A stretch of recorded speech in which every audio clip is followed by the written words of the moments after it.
We're here today with one of the contributors to our new book, How to Heal Our Divides. Reverend Justin Hancock is a graduate of Perkins School of Theology with a master's in Christian ministries and an ordained deacon appointed by the North Texas Conference. He has a passion for helping people discover who God designed them to be. He has worked with young adults as a director at the Texas Tech Wesley Foundation and as a college pastor at St. John's UMC in Lubbock, Texas. Justin and his wife, Lisa, are on a journey to discover where God can be found in every type of community. They are co-founders of the Julian Way, an organization focused on discipleship and empowerment with, for, and by those with disabilities. Justin likes to say that he comes with a firm conviction that God's answer is always yes, even when society or other forces do what they can to tell us no. His greatest example of a life of monastic self-sacrifice is his fierce loyalty and long-suffering support for his beloved Chicago Cubs. So being a former Illinois resident, I know what that means. Justin, it's always so wonderful to speak with you. Thanks for joining us today and for contributing to this book. Well, Brian, in whatever context you and I tend to cross paths in, I always get such delight out of checking in with you and seeing what you're up to. So thank you again for having me and letting me once again bother you or bring the joy of the Julian Way to your doorstep, my friend. Well, it's certainly not a bother, believe me. I mean, I love what you've been doing, and that's why I want to try to help spread awareness about it. Excellent. So before we get into that specifically, why don't you tell people a little bit more about your background beyond just what I touched on? Well, I grew up I was, I guess, what you would call a cradle Methodist in Lubbock, Texas, in the panhandle of Texas, and grew up with a twin brother and an older brother, and my family was really the start of my journey. And what I mean by that is my parents were very instrumental. My mom taught special ed and was a principal for a number of years, and my family was really instrumental in not just making sure I was included, but in teaching me how to shape my voice and how to use my voice from a very early age. And I was it sounds like a fairly boring story from where I sit right now, but I was a pretty typical kid involved in church and youth group and getting in trouble, and my twin brother and I picking on one another. And but from that, I was really given an attitude that I not only had the right to be in any room that I chose or any room that my brother or my older brother was in, but that I could kind of forge my own path, and was, called into ministry very early on and was a leader in my youth group at church. So I suppose you could say that I have been on the ministry pathway for a very long time now. There are some definite twists and turns in there, and including a brief stint of leaving my faith out of some frustration around being different and really coming to terms with my disability on an emotional level. But God has never quite been able to, I described it to my spiritual director yesterday, God has never been able quite to let me go and to just stop pestering me. And it's been a wild ride, and I'm glad for it. Well, praise God for that, right? I mean, it sounds like you were, born and raised to be a pastor, and I know you've helped a ton of other people. So that pretty much says it right there. Well, I try, and I whether it's my work with the Julian Way or as a spiritual director and companion in other contexts, I love journeying with folks of all different stripes and even all different religious experiences to, help them discover where God has them on their pathway. And I've been able to scratch a living out of it and make a healthy family out of it. And, it's not been so bad so far. So Justin, maybe you can tell us a little bit about how the Julian Way got started. Yes, I would love to. So I graduated from Perkins School of Theology in 2008. Went back to Lubbock, Texas, where my wife and I are both from, actually. Met and married my wife in a very abbreviated version of that story. And while I was working in my first sort of post-seminary ministerial job at the Wesley Foundation at Tech, my wife decided to go back to graduate school to pursue a degree in sacred music at the time. Excuse me. And so that meant we were moving back to Dallas so she could go to SMU Perkins.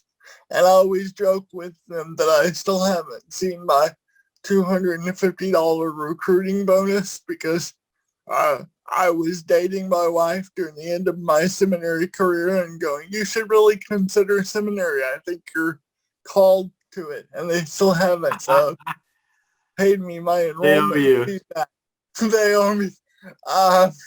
And now they've gotten 3 degrees out of my wife. So I told them it doubled every year. Good. But we were moving back to Dallas in 2011. And one of the things that you do when you move to a new city, if you've got some sort of chronic condition and need state-based help in Texas, is you go to the Medicaid office in your region or neighborhood or area of whatever city you're living in, and you check on your benefits and see about that lovely process. And as we were doing that for the city of Dallas or in the Dallas Metroplex area, we really realized how lonely and isolating and really dehumanizing the state-based help apparatus could be. I mean, take a number, go to a window, number C7, tell them maybe your name, some aspects of your case, but really don't interact on a human level. And in the midst of that, my wife and I were really undergoing a conversion experience of sorts, of getting involved in intentional Christian community through helping with a church largely made up of folks from the African diaspora. So we were experiencing intentional Christian community for the better part of the first year or so. We were in Dallas, and one Saturday we began to openly voice, I wonder what intentional Christian community could do for folks with disabilities. And I kind of knew that there had been the work of L'Arche, and I had read some Jean Vanier and was familiar with L'Arche at the time, but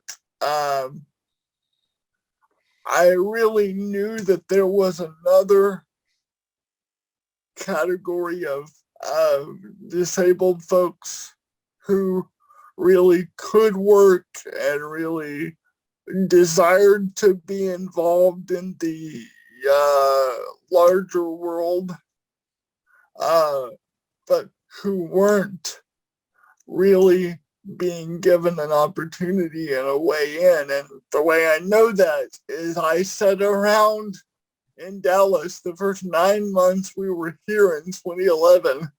I went to Starbucks every day because here I was, a fully master degreed individual and credentialed individual, ordained individual, and I couldn't find a job. Wow. And I just began to, so we began to think about this and pray about this, and we took it to the Missional Wisdom Foundation, which at the time was the parents group of the diaspora church we were involved in, and said, what do you guys think about this vision and using intentional Christian community for the able-bodied and disabled to live together, to impact the neighborhood and their larger community, and eventually create pathways for those with what we came to call diverse embodiments to not only impact the church, but find their way into leadership of the church. And that whole crafting of the vision, when I tell the story, it sounds like that happened in a 2-day process. Between my wife and I, it was about 6 to 9 months of praying about that and thinking about that before we took it to the core group of the Missional Wisdom Foundation, and they were on board. So in about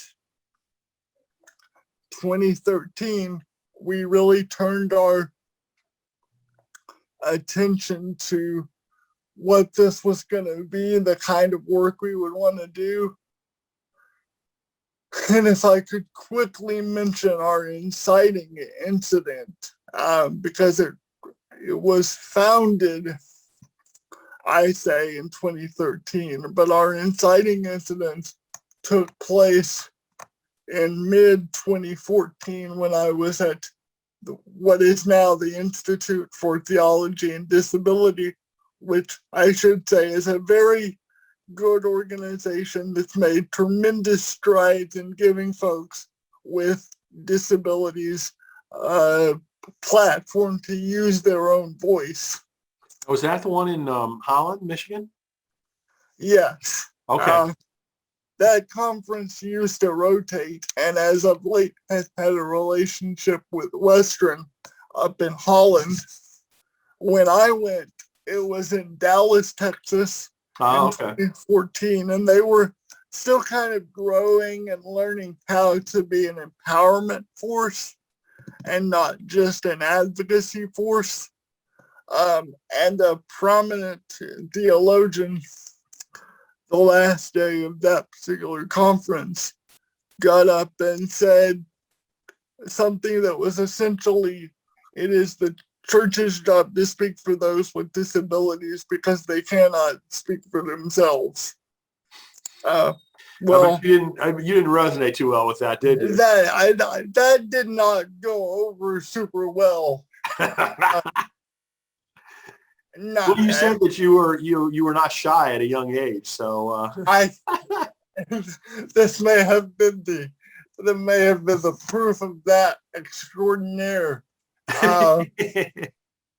But 9 of us rolled, walked, preambulated our way out of the room at that point, and I had really been wrestling with what the Julian Way was, and was I the guy, and did I want to do disability ministry and risk pigeonholing myself that way? And God said, look, if you don't do this, I will find somebody who will, but nobody is going to do it with the intensity and the clear-eyed passion that you will. So either do it or get out of my way. From that point on, I said, all right, here we are. Here we go. Wow. And we had a great first about 5 years of building community among a select group of folks. Well, not so that makes it sound like we were selective, among a small group of folks with disabilities in North Texas and beyond, and really had community dinners and forged some real close relationships, and began to enter the advocacy space. And I would say early 2020 felt a call to really expand our advocacy and our teaching ability and our teaching platform. And the Mitchell Wisdom Foundation graciously, we met with them and they said, look, we're supportive of you. We're not in the position to go with you where you're feeling called to go at this point, but go with our blessing. So since July 1st of 2020, we've been in relationship with the neighboring movement out of Wichita, Kansas. They do ABCD or asset-based community development work. And we're really focusing now on the empowerment piece and framing disability as an asset and a gift. So it's really been a hand and glove type relationship. And I'll get into a little bit more of where we're headed and some of the exciting things we've already been able to dip our toes into as a part of that relationship in a minute. But I want to kind of catch my breath and give you a chance to chime in here as well, because I know I've been talking a lot. Sure. Well, I appreciate that. Don't mean to tire you out by any means. But along the way through that process, you wrote a book called The Julian Way. Can you talk about that briefly? I did. Yes, thank you. It's always good to be reminded of that, of those signposts, because I get into one or two aspects of the story and get excited and sometimes blow by even the important signposts. But the book, The Julian Way, was one of the first things we began when we really got going in earnest between 2013 and into early 2015 was, what is our theology and what are we doing here? So the Julian Way, a theology of fullness for all of God's people, is really two things. It's a primer on disability history and civil rights.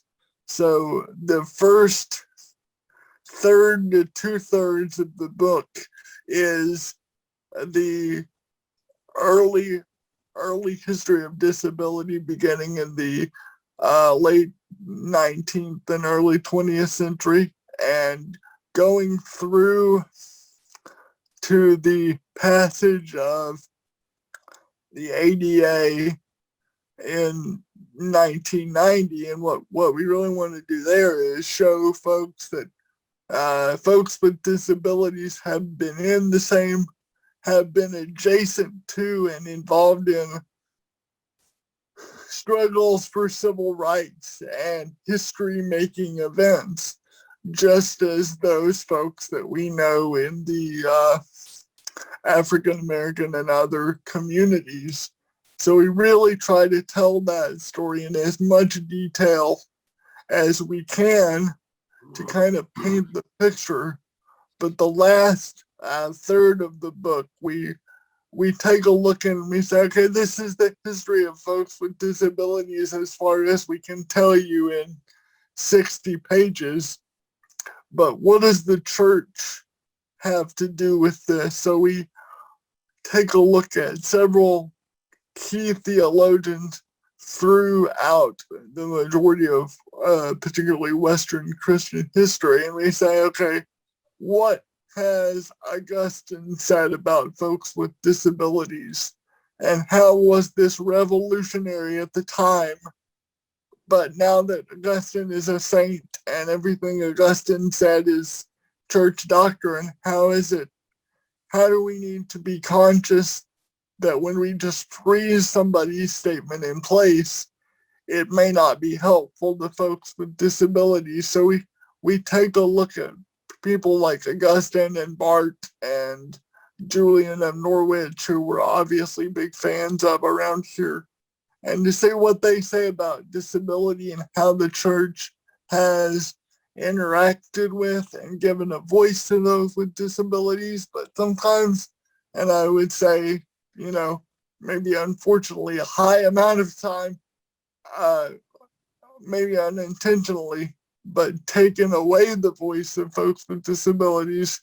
And then we end the book on a really hopeful note of saying, let's dream a little bit by using some narrative theology and some storytelling theology to say, okay, what would a community that's universally accessible and partners with able-bodied and disabled folks, what does that really look like? And how does that change the way we do church, the way we view God, and the way we view one another?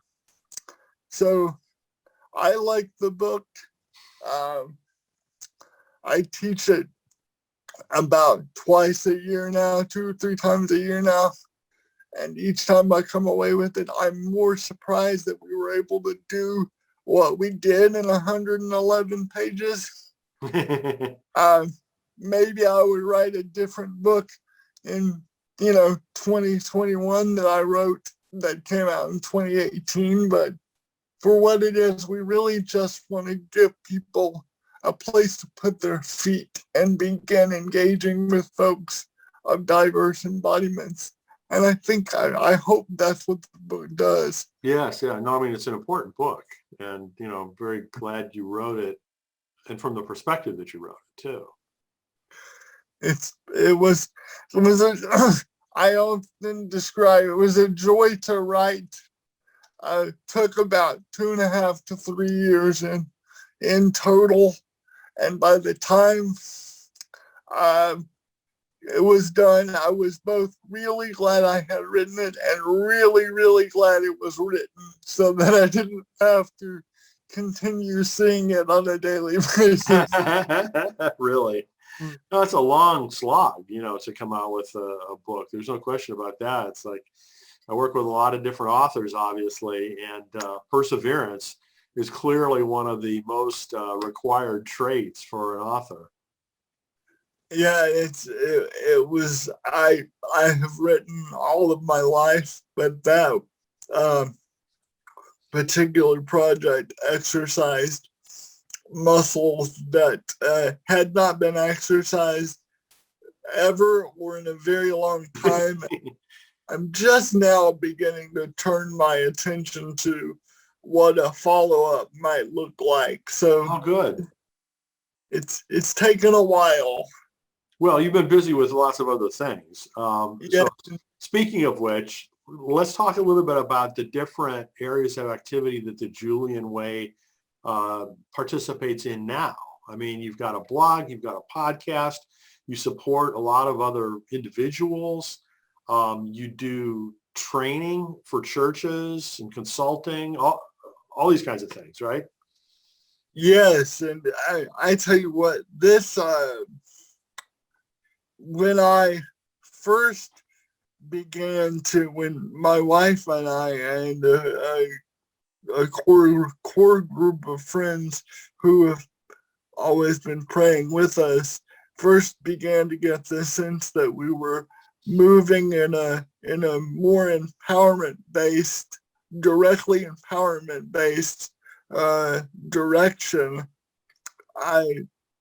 It sounds funny, but all kidding aside, in March of 2020, God really solidified that this was the direction we needed to go.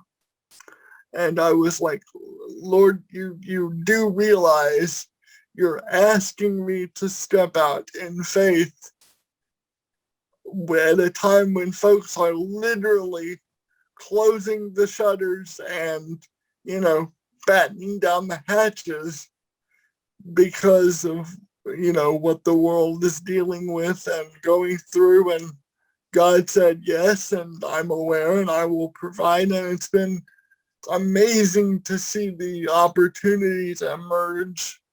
As you said, we do a lot of teaching with churches right now and partnering with churches so that individual congregations can learn what it means to be not just an inclusive church, but a fully disability integrated church. And we've done, I think, 2 or 3 studies so far and have 2 more kicking off just after Easter. Your writing project is one of the ones that greeted us at the very beginning of 2021. So that's been exciting to engage with. And just the amount of energy around the advocacy space and around the work of the Julian Way right now is absolutely amazing. And I continue to be blown away as we engage with churches about the curriculum we've already done and the seminars and workshops we've done in the past and continue to do. But not only that, the writing that we are working on that's going to come out latter part of 2021 into 2022, there was some real excitement around it. And I love getting the freedom to do a weekly blog, and whether that's a blog that's related to diversely embodied folks through Bible study or deep engagement with scripture, like right now, because we're inland, I find that most of my weekly blogs are scriptural studies dealing with the time of Jesus's life in Jerusalem, so a very Lenten theme, or whether I'm talking about a disability-related issue in the news or current event. Just the energy and the hunger for this kind of content in this kind of space among the general population continues to amaze me. And plus, I get to do a disability-related podcast using comedy and pop culture and with one of my best friends in the world, and really talk about important faith-based issues in a way that is accessible to maybe somebody that doesn't have the insider baseball language of church, but really can make an impact in a deeply meaningful way. I was talking to a friend out of the Orlando area, and she just off the cuff said, my cousin, whose son deals with a variety of developmental and mental health situations, listen to your podcast and they love it because somebody is finally approaching it with like humor and earnestness and honesty. And I was blown away. I was like, number one, I was like, yay, we have more than 4 listeners to my podcast and they don't all live with me. And number 2, it's just so incredible I can't believe that I get to do this kind of work for a living, and then I get to journey with people, and I can see people flourish in a new way as they come to appreciate the uniqueness of their embodiment. So there's some tremendous energy right now. It's been it's had its up and down moments since we kind of went out in the more self-supported route. But I have to tell you the truth, it's had many, many more up moments. So God has just been sort of ridiculously present. And we're really excited about some of the teachings we're developing that are going to roll out. So it's a fantastic time to be a part of the Julian Way. Well, that's so awesome, Justin, to hear that things have progressed that well. And, I know I've, for a long time now, been impressed with the various pieces of work that you guys have done. So congratulations on that. And thank you for being part of this project. I think, you're an important part of the project. I really want people to understand this area better. And I think there's a lot of hope for that. I think there's a big opportunity set for that. Good news and bad news, but, you're leading the way. And, I thank you for that. Well, and Brian, I don't mean this lightly when I say that engaging with gatekeepers makes it sound like much more bureaucratic than I intend. With new pipelines to audience and new ways to get our message out and clearly articulated, you've meant so much to our work, and getting to know you in the maybe year to year and a half that you and I have touched each other's work occasionally has been an amazing experience. So thank you for what you do. Well, thank you, but it's only the beginning. So there's plenty of, I think, runway for opportunities of us to collaborate together going forward. I hope so, and I look forward to it. Good, good. Well, thank you so much, Justin, and best wishes on everything. You take care, my friend, and we'll talk to you soon.